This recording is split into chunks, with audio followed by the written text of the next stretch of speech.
Mega star কে কে mega star? এসব ফালতু কথা আমার সামনে বলুন। মেগা স্টার রুকো যারা, 15-16 কোটি টাকার ছবি হয়, 5 কোটি টাকা লস করবে।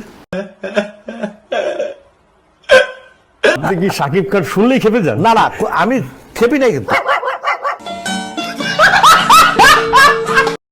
হ্যালো ভাই ব্রাদার, কি অবস্থা তোমাদের? আশা করি তোমরা সকলে অনেক অনেক ভালো আছো। আজকের ভিডিও কিন্তু ফার্স্ট ক্লিপ দেখে কি বুঝলা? হ্যাঁ, আজকে সেই টাকলা ইকবালকে আবার ভরা হবে। এই হালাতে শাকিব খানের নিয়ে এত কান্নাকাটি করতেছে, তাই আর কি ওরে নিয়ে ভিডিও বানাতে বাধ্য হইলাম। তো চলো এখানে আর বেশি বকবক করবো না, মেন ভিডিওতে চাই, দেখি এই হালা কি কয়। এই সময় কম, শুরু করো।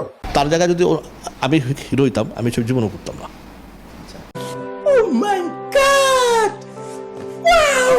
না মানে ভাই স্বপ্ন কত বড়, মানে তুই এই চেহারা এই বডি ল্যাঙ্গুয়েজ নিয়ে নায়ক হবি, আর তুই তো করলি ভাই, তুই যদি নায়ক হবি তাহলে এই মুভি করতি না। এর জন্যই তুই নায়ক না, শাকিব খান একজন নায়ক। তোর জায়গায় এই জায়গায় আর শাকিব খানের থাকে কোন জায়গায়? তোর সে তো টিকটকের প্রিন্স বা মনি ভালো। এই সাকিব ভাইয়া এখন যে প্লেসটা ধরে রাখছে, এই জায়গাটা আমি রিপ্লেস করব।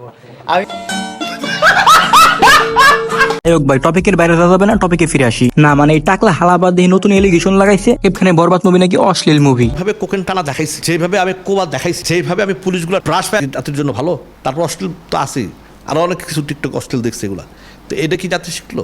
মানে জাতি কি শিখলো না শিখলো, যেমন কইছে ও মনে হয় জাতির দায়িত্ব নিয়ে রাখছে। আর বরবাদ মুভি কি অশ্লীল মুভি, এটা আমি আমার কয়েকটা ভিডিওতে ক্লিয়ার করছি, তোমরা চলে দেখে আসতে পারো। আর এই সুদনার কথায় কান দিয়ে লাভ নেই, ওর মাথার উপরেও ফাঁকা, মাথার ভিতরেও ফাঁকা। আচ্ছা ঠিক আছে গাইস, আজকের মতো এই পর্যন্তই, দেখা হবে অন্য কোনো রোস্টিং ভিডিওতে।